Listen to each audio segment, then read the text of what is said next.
Bienvenue sur Télé 50, mesdames et messieurs, pour votre émission APJ au peuple de juger. Aujourd'hui, nous recevons pour vous un cadre, un cadre d'un parti politique, un grand parti politique de la République démocratique du Congo, PPRD.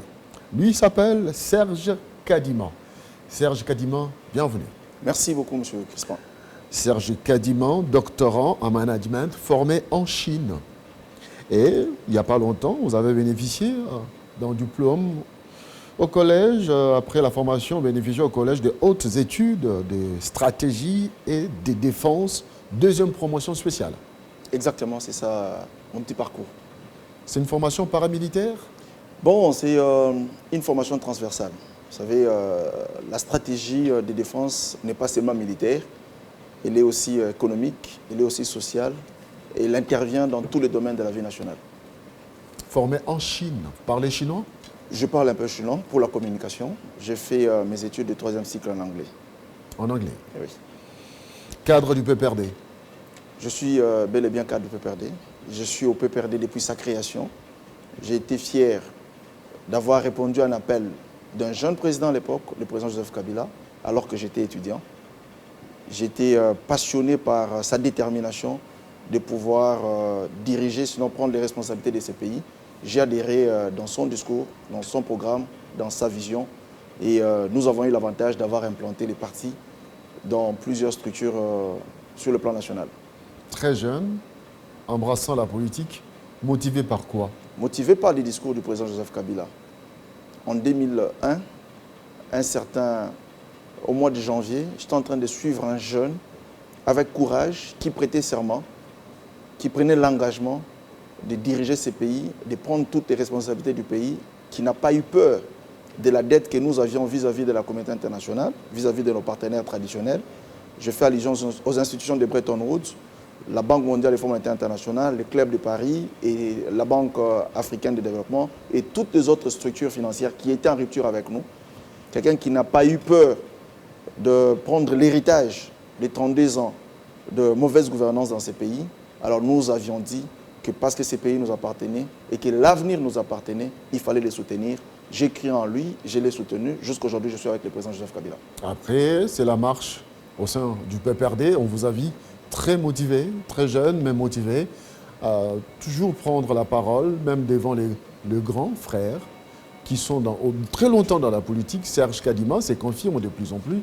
On vous a beaucoup senti lors de la campagne de Chadari, comme dauphin, candidat président de la République. Serge Kadima était parmi ces communicateurs qui communiquaient beaucoup. Même après, on vous sent. Jusqu'où ira Serge Kadima avec sa vision? Jusqu'où ira Serge Kadima? Je vais vous répondre en disant tout ce que j'ai fait avant la campagne de l'honorable Emmanuel Ramazani Chadari, pendant la campagne du président Joseph Kabila en 2011, pendant la campagne du président Joseph Kabila en 2006, c'était juste une expression d'une conviction. J'étais convaincu du combat du président Joseph Kabila, des idéaux du PPRD. Et jusqu'où ira Serge Kadima? Jusqu'à ce que nous allons atteindre l'émergence de ces pays, jusqu'à ce que nous allons développer ces pays. C'est un devoir, c'est une responsabilité et nous devons l'assumer avec beaucoup de conviction. Beaucoup de convictions, cela passe par le vote de loi. Et vous êtes économiste, doctorant en management. J'ai une licence en économie, je suis économiste. Économiste aussi. Oui. Voilà. Bientôt là, l'Assemblée nationale est en session ordinaire et le Premier ministre devra présenter la loi des finances devant les députés et sénateurs. Cette loi des finances devra répondre à quels critères sur le plan financier, parce que vous l'êtes pour que la République puisse réellement sentir les effets. Bon, je peux vous dire que lorsqu'on élabore le budget, parce qu'avant que ça soit au niveau de l'Assemblée nationale, c'est un budget qui est en préparation, ce sont des prévisions en termes de recettes et de dépenses, on tient compte de notre capacité de mobilisation. C'est-à-dire que la RDC vient de connaître une période, je peux appeler ça transitoire, entre 2016, sinon entre 2015 et 2018, où le climat politique, l'atmosphère politique était caractérisée par l'instabilité des institutions de notre pays, par l'hésitation par les uns et les autres sur l'organisation des élections. Et cette instabilité politico-économico a eu un impact sur le budget. Et aujourd'hui que les choses sont plus ou moins claires et que nous avons eu une première alternance, nous évoluons aujourd'hui dans une coalition voulue d'abord par le peuple congolais, parce que c'est le peuple congolais qui a donné sa faveur au président Félix Tshisekedi, et le même peuple congolais était très d'accord avec les réalisations du président Joseph Kabila sur 18 ans, ce qui fait que le président Kabila, qui se trouve être l'autorité morale du Front commun pour le Congo, président national du PPRD, garde plus de 370 députés au niveau de l'Assemblée nationale. C'est une faveur et une confiance que lui a réitéré la population congolaise. Donc, au regard de ces résultats de la CENI, confirmés par la Cour constitutionnelle, il y avait cette nécessité de créer une grande coalition de compatriotes pour sauver, sinon protéger la nation et aller vers l'émergence de ces pays. De ce fait, il faut aujourd'hui prendre pour référence dans l'élaboration du budget les prouesses réalisées pendant la période de stabilité. Vous savez, je suis très rassuré de la stabilité macroéconomique dans ces pays, qui est le fruit de plusieurs sacrifices consentis par le président Joseph Kabila. La preuve est qu'en 2015, nous avions une pression fiscale de 13,3%, et à cause de l'instabilité politico-économique, nous avons chuté jusqu'à 2018, où nous avons eu un taux de pression fiscale de 9%. Donc nous avons régressé alors qu'on avait déjà pris l'élan vers l'évolution, vers la croissance. Alors au jour d'aujourd'hui, le Premier ministre, un professeur d'économie avec une expérience avérée dans plusieurs gouvernements dans ces pays, qui a été à la tête de la structure qui a procédé à la réforme des entreprises publiques, tout simplement parce qu'on voulait chercher des moyens supplémentaires. Il a à l'esprit les préoccupations de nos compatriotes. Il a dit lui-même, lorsqu'il a présenté son programme devant la représentation nationale, que les défis sont multiples et que l'actuel gouvernement va s'inscrire dans la logique de mobiliser suffisamment de moyens par les potentiels miniers, potentiels agricoles, culturels, forestiers et touristiques qu'il y a dans ces pays, afin d'avoir suffisamment de moyens pour présenter à la représentation nationale un budget conséquent qui pourra relever les défis, notamment sociaux. Mobilisation des recettes, oui, mais comment y atteindre? Partout au monde, l'essentiel des recettes de l'État proviennent de l'administration fiscale, des régies financières. Au jour d'aujourd'hui, en République démocratique du Congo, nous en avons trois. Nous avons la Direction générale des impôts, nous avons la DGDA, nous avons également la DGRAD.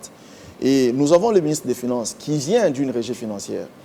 Il connaît les difficultés de là où il est venu. Et maintenant qu'il devient à la tête de ces ministères et qu'il va chapeauter tous les autres régies financières, il doit aujourd'hui déployer un effort considérable pour créer la connectivité entre ces régies financières. Il faut mettre fin au coulage des recettes de l'État. Il y a eu un séminaire qui a été organisé dans ces pays en 2014 ou 2015, si ma mémoire ne me trahit pas. À l'époque, l'actuel ministre des Finances était directeur de cabinet du Premier ministre Matata Ponyo. À l'époque, le ministre du budget, c'était Moukoko Samba. Et au budget, c'était le ministre, le VPM Moukoko Samba. Il y a eu ces séminaires sur le coulage des recettes de l'État. Il y a eu plusieurs recommandations.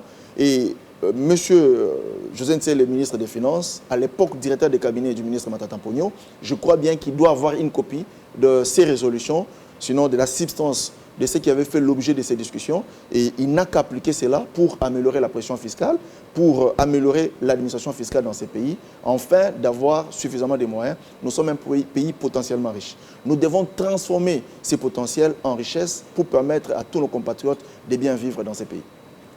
Quand je pose la question comment, c'est par rapport à l'homme congolais. Non, par rapport à l'homme congolais, nous pensons que, j'ai vu que le Premier ministre a commencé d'abord par les membres du gouvernement. C'est déjà un bon signe. Lorsqu'il donne des assignations aux membres du gouvernement, il fait signer aux membres du gouvernement les codes de bonne conduite. L'acte d'engagement. L'acte d'engagement, c'est déjà un bon signe. Cela doit s'étendre dans toutes les structures étatiques. Au niveau de l'administration fiscale, je fais allusion aux trois régies financières. Il faut qu'on mette fin à l'impunité. On doit combattre la corruption. On doit chercher à ce que, je l'ai dit tout à l'heure, d'informatiser l'administration fiscale, de créer cette connectivité, l'interconnexion de structures qui relèvent du ministère des Finances, les trois régies financières dont j'ai évoqué tout à l'heure là. DGDA, DGI. Aujourd'hui, il faut encore relever un aspect, c'est que le système fiscal congolais est déclaratif. Lorsqu'on déclare, il faut que l'État congolais puisse donner des moyens à l'administration fiscale de suivre ceux qui ont déclaré afin que ce qui a été déclaré puisse entrer réellement dans le compte du Trésor public.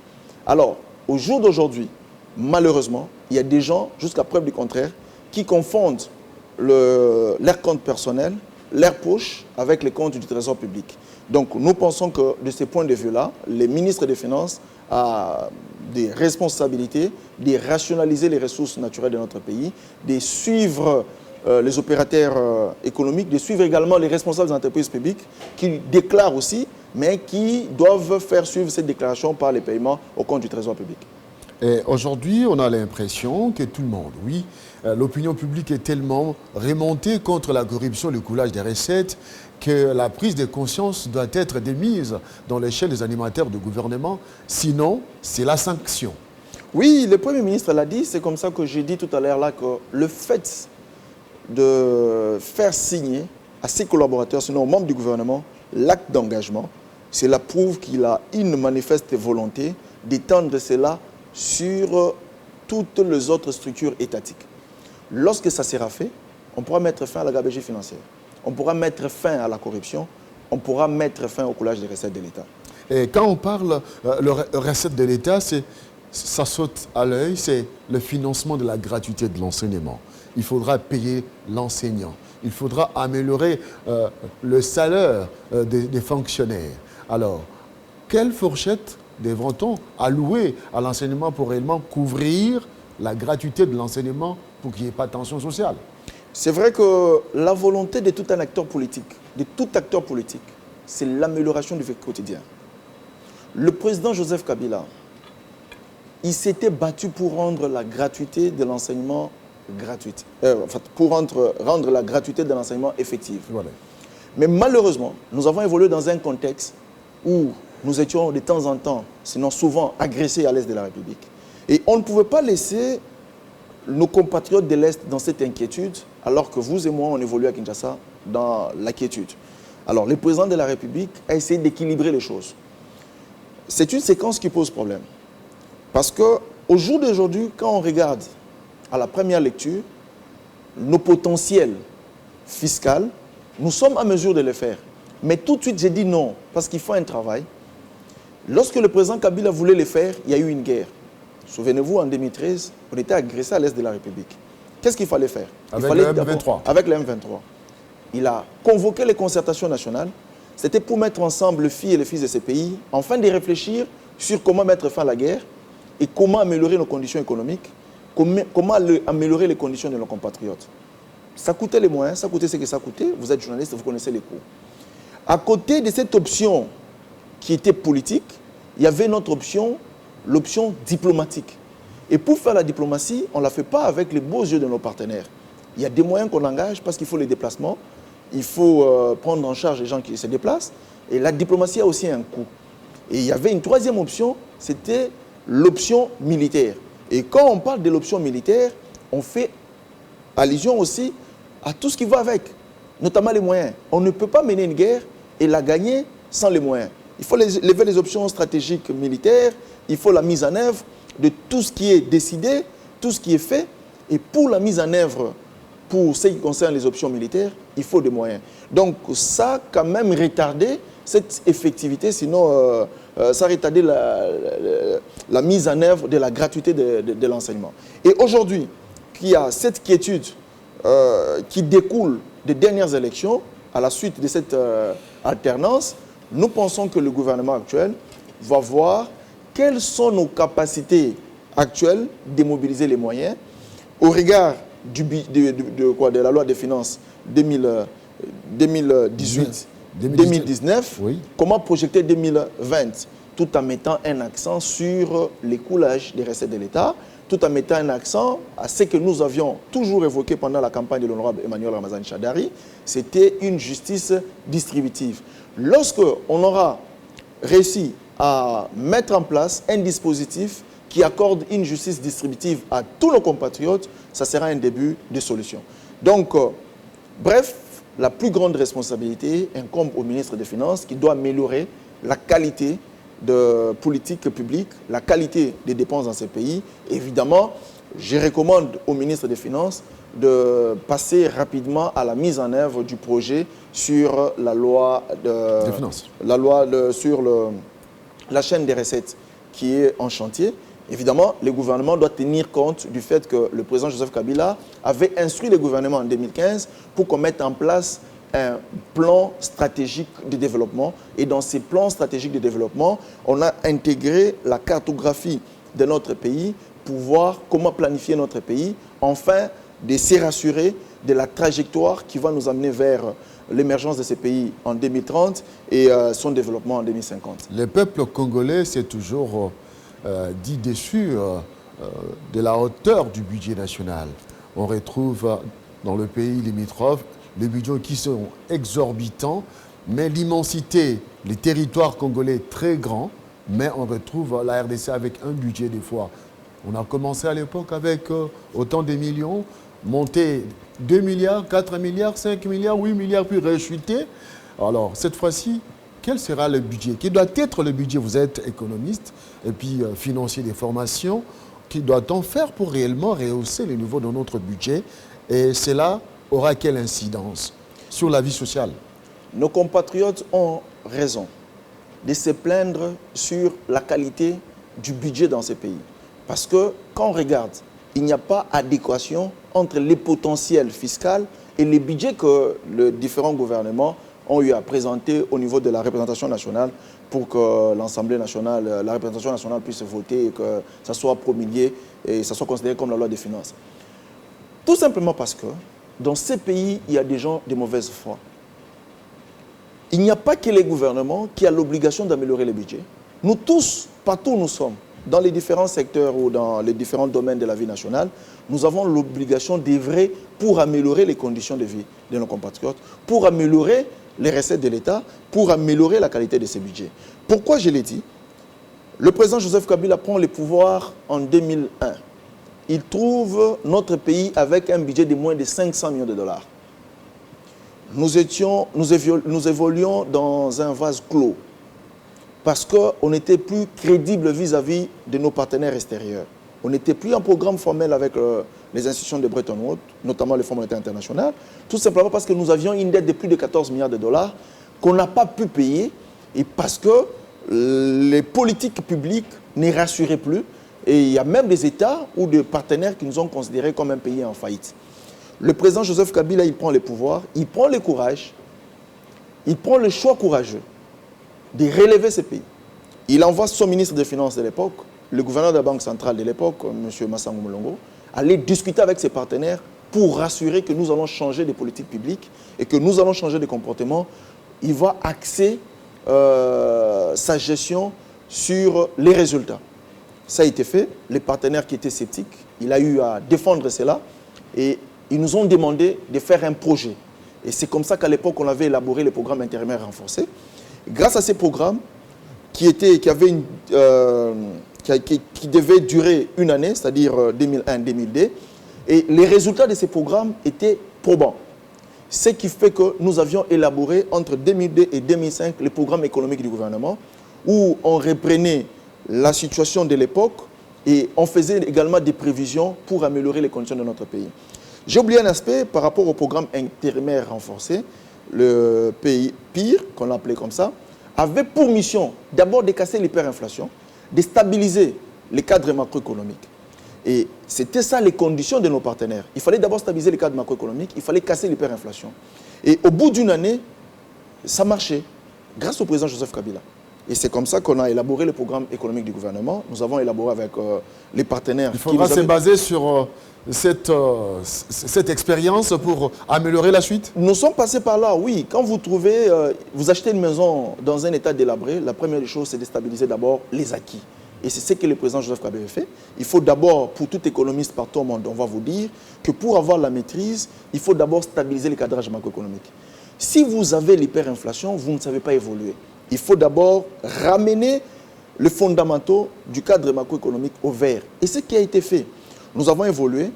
Et puis finalement, on a élaboré les DSRP, qui était un programme très stratégique pour la réduction de la pauvreté. Alors, nous sommes partis avec le président Joseph Kabila, avec un budget de moins de 500 millions de dollars, jusqu'à arriver à un budget de plus de 3 milliards de dollars lorsqu'on organisait les premières élections de 2006. Et nous avions même atteint en termes de prévision, en 2014, si ma mémoire ne me trahit pas, en termes de prévision, un budget de 8 milliards de dollars. Mais le problème surgit lorsqu'il commence à s'installer la méfiance sur le processus électoral. Oublions que ces pays étaient en guerre et qu'il fallait faire la guerre pour sécuriser la nation. Alors, c'est lorsque la communauté internationale, qui n'était plus d'accord avec le fait que le président Joseph Kabila tenait à tout prix à défendre le sol et les sous-sols, parce que la communauté internationale n'était pas intéressée par les social de nos compatriotes, mais plutôt par la richesse de notre pays, le président Kabila dit niet. La première crise commence lorsqu'il fallait réviser les codes miniers que nous avions élaborés dans des conditions de faiblesse. Il fallait revoir les codes miniers, il fallait élaborer la loi sur la sous-traitance qui donnait plus d'intérêt, sinon qui donnait plus de profit à nos compatriotes. C'est là où commence le problème. Avec la crise liée à la non-organisation des élections de 2016, c'est comme ça que c'est tout à fait légitime. Aucun opérateur économique ne peut accepter d'investir dans un pays où il y a instabilité. Il y a eu réticence du côté des investisseurs, des opérateurs économiques. Les gens ont commencé à thésauriser l'argent, c'est-à-dire à garder l'argent hors le circuit bancaire, alors qu'il y a une réglementation d'échange qui astreint à tous les exportateurs de produits marchands de rapatrier plus de 80% des devises. Ouais, c'est que ceux nous suivent, ils disent, mais Serge Kadima se trouve dans les passés avec ce qu'avait fait Joseph Kabila. Posé une question. Mais à ces jours, que doit-on faire pour réellement éviter tout cela? J'ai dit ici, j'ai proposé au gouvernement de la République, particulièrement au ministre des Finances, de créer l'interconnexion entre l'administration fiscale. Parce que partout au monde, on vous dira que l'essentiel des recettes proviennent des régies financières. Il faut créer cette interconnexion. Ça va rassurer un meilleur suivi de tout ce qui avait été déclaré parce que notre système fiscal est déclaratif. Très bien. Serge Kadima, on va chuter. Il faut que le ministre des Finances puisse accélérer la mise en œuvre de la chaîne des recettes. Parce que c'est très important. Il y a beaucoup d'argent de l'État qui circule hors cette chaîne des recettes. Oui, on va citer par cette question d'actualité les élections, des élections qui devraient porter, faire à ce que le gouverneur du Congo central soit déféré devant la justice. Ces élections ont vu les députés provinciaux voter contre. Donc, Atou Boana ne sera pas livré à la justice congolaise. C'est le FCC qui perd et pourtant le FCC avait diligenté une délégation dans le Congo central. Le FCC ne perd pas. L'autorité morale du FCC, c'est un grand démocrate. C'est lui le père de la démocratie congolaise. C'est lui qui est le père de la Constitution actuelle. La Constitution actuelle consacre la séparation des pouvoirs. L'autorité morale du FCC est respectueuse de la Constitution. La Constitution donne le pouvoir à cette Assemblée nationale de se comporter ainsi. La Constitution donne le pouvoir à l'appareil judiciaire de mener ses enquêtes. À ce stade, pour ce qui concerne le FCC, il y a une mission qui avait été diligentée là-bas. Nous attendons que la mission vienne faire rapport à la coordination du Fonds commun pour le Congo. Au sein du Fonds commun pour le Congo, il y a des mécanismes de communication.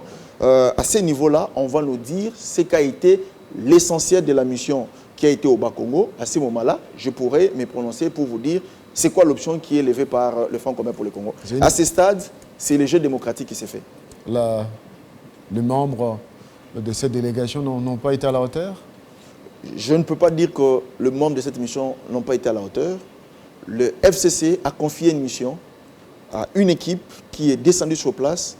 Je vous dis, à ce stade, je n'ai pas encore eu connaissance du contenu de leurs rapports.